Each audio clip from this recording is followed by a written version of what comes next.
Hello there. If it's Friday, it's public opinion here on Herman Manyora YouTube channel. Now, we've seen a lot of politicians starting to defect. Today, tuko hapa kwa ground, bunge la mwananchi right here at Jivanji Arena. Now, is it the right time to defect? Is it a little bit early or is it late? Let's see what the people have to say. It depend. It will depend with the individual. Like now, when somebody moves, if you come from Western Province, you move at this time, it is too early. You come from Central Province, you move at this time, it is too early. But when you come to different, like an area, Rift Valley, which is already determined, and you move from Jubilee, you enter to UDA. You move from ODM, you enter to UDA. That one, you are on the right track. But somebody who is moving, like in Nyanza, you move from this other party, Governor Obado, and PDP, I think, and then you move to ODM. You are still on the right track. But now, when a ground that is not okay, a ground that is very bad, you can't know at such a time. Like in Mount Kenya, I can tell you there's going to be so many shiftings that will be next year after people have seen the weather. Wameangalia wako na mvua mali inaelekea mali upepo inaelekea. People will be moving at that time. So for like now we can take an example of Waiguru. Waiguru moving at this time when we have seen that the graph of Raila Odinga is going up in Central Province, and the graph of William Samoei Ruto is going down. So it simply means that if I were Waiguru, what I will have done, I will have waited. You become calm. You are not seen on campaigns, so that now you measure the weather and you see which side I can go. And but now, unless you have said that whether I lose, you can also move. Ukisema if I lose, I lose. If I get it, I get it. But if it is somebody who wants to be a politician today and even tomorrow, you have to measure the weather. Yes. Okay. And it is not the right time to move. Okay. Ni mapema sana. Lakini watu pia maumbile ya watu pia haifanani. Si unajua kuna watu wanastukaga wakiona kitu. Na kuna wale watu wanafikirianga ni wasomi, lakini pia kuna wale pia tunaita na kizungu educated fools. Sababu mtu ni msomi na ako na pesa lakini ni mjinga, ni mtu stupid, anajua kusoma ground vile imekaa. Hao ndio tunaitaka educated fools. Hata kama ako na degree ngapi, ameshindwa na sisi huku chini hatujasoma sana. Ni vile hatujapaa na pia hatuko pale juu. Lakini ukiangalia mtu na akili zake, anafanya mahesabu zake, lakini pia ni kama waizi wanajialign. Mimi naweza sema namna hiyo. Wale watu wametuibia Kenya hii na nini, tunaona waizi wazangu wako pande ile. Na pande hii ni watu waizi ni kama wanajialign. Mimi naweza sema namna hiyo, ni kama waizi wanajialign. Sababu hasa politicians sasa hii si saa kuwa defect. Masaa ku defect siasa ziko mbali sana. Na hata rais amezunguka hivi akisema. Amesema wakati ukifika wa siasa yeye ataongea. Sasa hizi ni kufanyia watu wanafanyia kazi.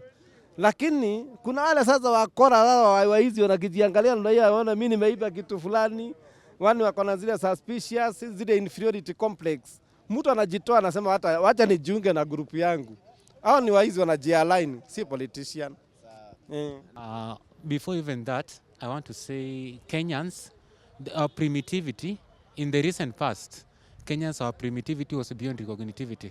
But right now, as we near 2022 election, Kenyans are changing their minds. Kenyans are not as stupid, as not presumed to be so stupid as they were presumed in some recent past, later on. So right now, when I talk about ditching camps, at this time, when Kenya is suffering hunger, drought, no money, no food, Kenyans are suffering.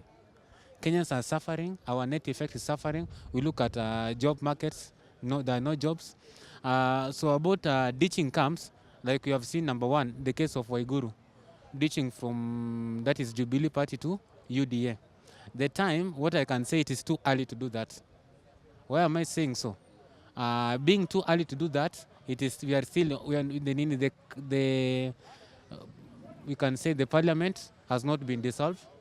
This is not the right time to ditch camp, because the right time to ditch camp is when the parliament has been dissolved and the presidential aspirants have declared their positions. Because, for example, if I was supposed to give Kivuta Kibwana declares his bid to vie for presidency, that is the right time for me to ditch camps. If I am supposed to support Martha Karua for presidency, I am supposed to go to his party NAC. This is not the right time, because right now, if I support UDA candidate and my best candidate to declare his time by January, I will ditch again the camp. So it's not the right time to ditch camps, because Naona wakirukaruka ni wale ambao wanaona ni losers. Wale ambao wanajua kabisa kulingana na vile ground inaongea hawafai. For example, mtu kama Waiguru anajua automatically hawezi rudi katika governorship ya Kirinyaga. That's the reality. Why nasema namna hiyo? Anajua tayari alifanya makosa kwa kwamba ameolewa mahali ingine ambaye si kaunti hiyo, akatoka yule bwana ambaye alikuwa amemuoa, ambaye alikuwa na sifa yake hii ambaye tunamuita Waiguru. Na anajua tayari mpinzani wake ambaye ni women rep Ngirisi, Wangui Ngirisi, ana matamshi anatomka kila wakati kwamba nenda mahali umeolewa ndio uende ukatawale huko, kwa sababu huwezi kwa kama wewe ni gavana wa Kirinyaga na huko na umeolewa Murang'a. Kwa hivyo hiyo ni pointi moja ambayo inamuonyesha. Ya pili, ana shida na watu wa Kirinyaga kwa sababu ya mambo ambayo amefanya, na ndiposa unaona anaruka hapa, anaruka pale, kwa sababu anatashishia ya kurudi ama vile ambayo atakavyoendelea. Ndivyo unaona wana cross, anaruka pande, anaruka pande nyingine. Wa pili ni mtu kama Mudhama. Mudhama anajua kabisa mahali ambayo amefika tayari. Haitaki story ya brakadabra ya mtu ambaye hakuna matendo, kwa sababu alikuwa mbunge wa Kangundo na watu walikuwa wanajua vile ambaye alikuwa anafariti. Alikuwa mbunge amekuwa senator wa Machakos, tunajua vile anafariti. Ndiposa second term kwa senator aliongopa, kwa sababu alikuwa anajua tayari watu wanamuelewa. This time is not ile wakati wa zamani watu walikuwa unadanganyana hii kesho unadanganyana ile nyingine. Ukipewa pesa CDF unasema mimi nimewasaidia. Sasa hii huwezi fanya jambo kama hiyo. Ndiposa nakwambia wale losers ambao wanajua tayari wana ground ndio wanarukaruka, wanaenda hii wanaenda ile nyingine, anasema utaenda UDA, ndio akiangalia mahali naweza kuwa kunaweza kuwa wana huruma naye ama sympathy. Let me tell you, defecting right now is too early, very, very early. You know, a day is like 10 years in politics. Only one day is like 10 years. So for me, the people who are defecting right now, they are just rushing. It's too early.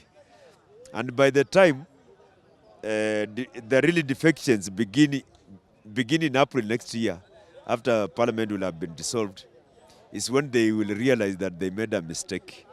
You cannot defect 8 months or 9 months to elections. It's too early.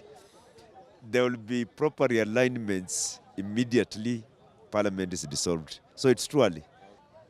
Hata wakati huu sio hawajachelewa, ni wakati mzuri wa kuruka kwenda pande ile ingine. Lakini kama vile tumeona Waiguru ameenda pande ile ingine, aliangalia ile chama ya UDA akaona 2022 ndio anaweza faulu aingie tena huko. Kwa saa hii imekuwa mapema sana serikali na opposition hawajipanga. Wale wako kwa serikali tuseme kama Raila Odinga bado anapanga vile hii coalition itakuwa. Hawajakuwa na chama yenye itamuongoza mbele. Hata mheshimiwa the president hajakuwa na uhakika kama hii uongozi hii coalition itakuwa gani. So unajua wakijitokeza mapema huenda ikawa wakajibadilisha hapo mbele. Sema mtu kama Waiguru alisema ati aliongozwa na raia wa Kirinyaga.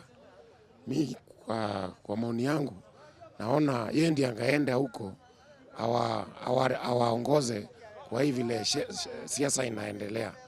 Juu tuseme kama saa hii mimi ile kitu naona Waiguru aliona anaenda kushikwa, alikuwa na case. So wakati ameenda pande ile, ameona akienda huko atakuwa anasema anakuwa targeted. Kwa hiyo mimi naona ilikuwa kiubinafsi, sio interest ya watu wa Kirinyaga.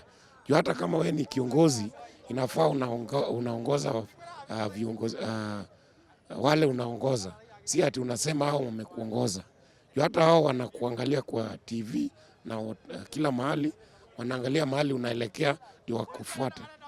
So kama jana amesema ati aliongozwa na wananchi, yeye ni kiongozi ama hao watu ndio wanamuongoza? So yeye aliingia hapo, so anataka hao watu pia waende, na amekuwa corrupt Waiguru. And as they defecting, are they coming alone, or do they have the large masses they perceive to be having behind them? No, these ones, the defectors are actually looking for survival. They are not shifting with the masses. They are only shifting in the pursuance of their individual interests, personal interests. For example, if I take the case of Anne Waiguru, Anne Waiguru thinks that Purity Ngirishi is a threat to her, and Purity Ngirishi is in UDA. So she believes that if she go to UDA, she will outmaneuver Purity Ngirishi from there. So I don't think these people are shifting with the masses. They are just for their selfish interests. Yes.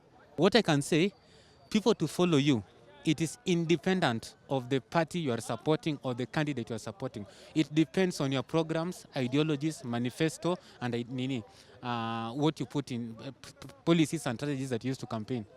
Ditching camps has no effect. Hakika ni kwamba wamekuja peke yao, na hiyo naweza kuashua 100% wamekuja peke yao. Wacha nikupatie mfano tu na Machakos. Mudhama wakati ambaye aliingia UDA na akafanya kazi, akaenda kukampeni akiwa UDA. Mke wake ule ambaye alikuwa ametangaza rasmi kwamba ana divorce, akaenda na Wiper. Watu walipatia yeye pamoja na Ngengele ambaye ni wa hiyo Machakos, wote ni wazaliwa Machakos, wamekulia Machakos, mmoja ni wa Mwala, mwingine wa Kangundo. Walimalizia na kupata 19,000, mke wake akiwa 104. That means yeye alikuwa ameama peke yake. Hao ni wale friends, relatives na wale wana sympathy na yeye. Lakini hao watu wengine walimvutilia mbali. Na hebu angalia mtu wote ambaye ameama, yeye mwenyewe ukani kama ameenda peke yake. Yeah. Mimi kwa maoni yangu naona wakiruka wanaenda na watu, lakini sio watu wengi. Juu kama mtu ameamua huyu ndio atapigia, huwezi mtoa hapo. Hata kama wewe ni governor, lazima uko na msimamo wako. Definitely, a leader is never alone. A leader is never alone. But you should always remember that when you come to my side, there is another one who is going to the other side. Like now, in the case, I will take an example of Waiguru. When Waiguru now has moved to UDA, he has created a fight in UDA that can make even Ngirichi to feel uncomfortable. And even the supporters of Ngirichi can feel uncomfortable with Waiguru. And then they decide, I am going to move on the other side. So at the end of the day, somebody, you cannot say that he is not moving with people, but even the other person who is seeing that you are an impediment to him or her, when he moves with other people. So it is a gain-gain situation on both sides. Yes. Mimi kwa maoni yangu, kuna wale amewahama nao, lakini kuna wale wasomi wamefuatilia siasa ya Waiguru. Wakati alikuwa kwa serikali, alikuwa karibu na Uhuru, alikuwa ameoshwa, alikuwa amesemekana hati ya kuwa na scandal. Lakini wakati saa hii ameingia kwa Ruto saa hii anasema ako safi. So mimi maoni yangu sioni kama amehama na watu wengi, lakini kuna baadhi wanamfuata vile amesema hivyo. Yes. Mtu anakuja tu peke yake na familia yake. Usindanganywe na mtu ati mwizi kuna mtu amebeba. Mwizi anakujaga peke yake na sana sana akawa akibeba watu wengi ni bwana yake ama familia yake. Hakuna watu wengi anabeba. Hakuna impact iko pale hivi. Mwizi wote amekimbia mahali akaenda kujielai na waizi wenzake, hakuna mtu amebeba. Amejibeba tu, ni vile wanasikia jibebe. Well, from defection, let's also try to find out who benefits most. Is it the defector or is it the party leader who gains most from the defection? Let's also find this out. Wote wawili hawafaidiki. Sababu sasa ule ni mwizi amekuja kujielaini na wewe. Sasa watu wanaona kumbe mnajielaini hivyo, kumbe hii ndivyo game inachezwa ya Man U.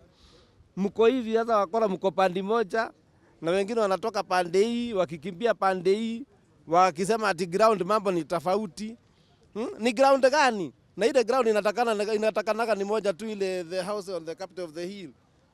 Ile ndio Wembley ya hapa. Hakuna ground nyingine unaweza linganisha ile na Karutuli. Hatuseme ati Karutuli ati mambo ground ni tofauti. Na ile ground inatakana ni moja. Kwani Raila amekuwa na ground ngapi? Hizo ground zote amekuwa nazo Karutuli sijui wapi. Lakini alikuwa anakosaga tu ile moja Wembley. Sasa hizo ni ground gani unakuwa haja nazo hizo za huko kwa Karutuli? Hakuna tofauti iko hapo. Kwa hivyo ule mtu anaenda kujielaini kivivi yake peke yake na hakuna mtu hajabeba. Na hakuna tofauti iko pale, hakuna impact. Kwa hivyo hakuna mtu ana benefit. Mwenye kuendewa na anaweza pia benefit kibinafsi. Sababu unajua watu wako na jinsia tofauti. Anaweza benefit kivyake, aseme ameangukia baby.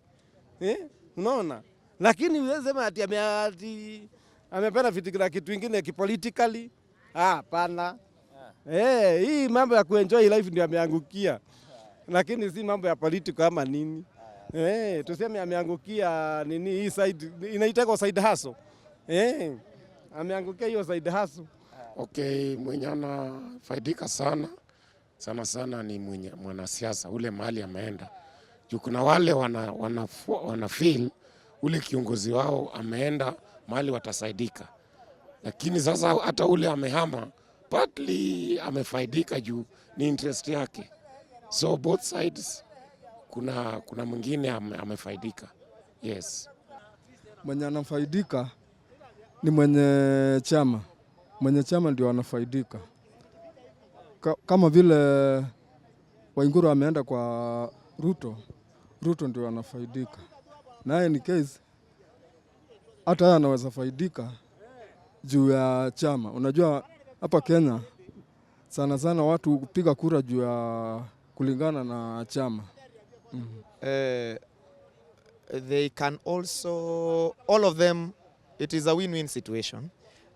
Party leaders are gaining, and also to them that are, when they are moving, they have it in their heart that I am moving to a side that I'm going to win. So you can either lose or you can gain. But the party leader that you have gone to is gaining, because now you are bringing that figure that and now this is the person that I think will win. Yes. Kwa ukweli wa mambo, ule ambaye anaweza kufaidika hapo ni Ruto, ya kuonekana kwamba kuna watu wameingia kwake, of which hao wenyewe wafaidiki. Ukweli wa mambo, hao wenyewe wafaidiki.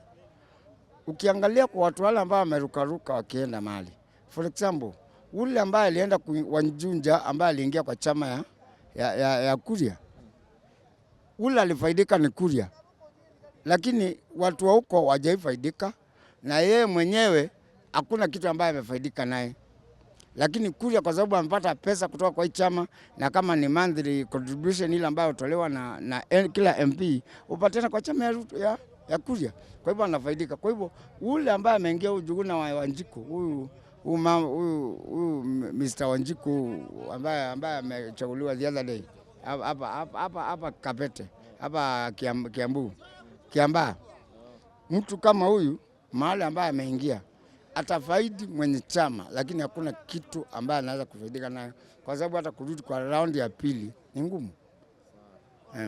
Now, the owner of the party will gain if in case the person ditching one camp to the other camp comes with the masses or nini. Like for example, we look at this what you call funding. I can give example with the ODM. So Spito Jamong, Colnes Rasanga of Siaya, Cyprian Awito of Homedy. These are people, and Ali Hassan Joho of Mombasa. These are people who fund ODM. When they ditch ODM and go to UDA, ODM will be affected negatively. UDA will be affected positively. So when these people go to ditch from one camp to another, it affects positively to the person. It depends whether the person, the one of the party leader is the one funding, or that the governor aspirants, gubernatorial aspirant, MP aspirant, the one who are funding the party. So in the case whereby the gubernatorial aspirant is funding the party leader will benefit. But in the other way, in the event, it is the party leader who is funding supporting these people, he does not benefit anything, and he can only benefit from masses. So we look at the masses, we look at sponsorship. Those are some of the factors we check when to consider who gains. So it can be a two-way. The party leader can gain masses, and the aspirant can gain funding to their campaign. Popularity, it doesn't, in what I can say, it also depends with the person coming to the camp. Like if I have Babu Wino in my camp, there is nothing has changed. In fact, it's reducing. Like people like Babu Wino, not people are being needed in any political party because they're just a waster. But if I have someone like Milio Diambo, I have somebody like, let me talk about Jaguar or who, those are really great people. They'll bring some impact. Yeah. I think the beneficiary of these defections are those who are receiving them. For example, if people defect to UDA, it is Ruto who is benefiting nationally. You know, in politics, you have to create a perception, and a perception will influence the masses. So when somebody defects to your party, and the people in Mombasa and the Western and where see that, it creates a perception, and it influences people towards your side. So the owners of the parties are the beneficiaries. Yes.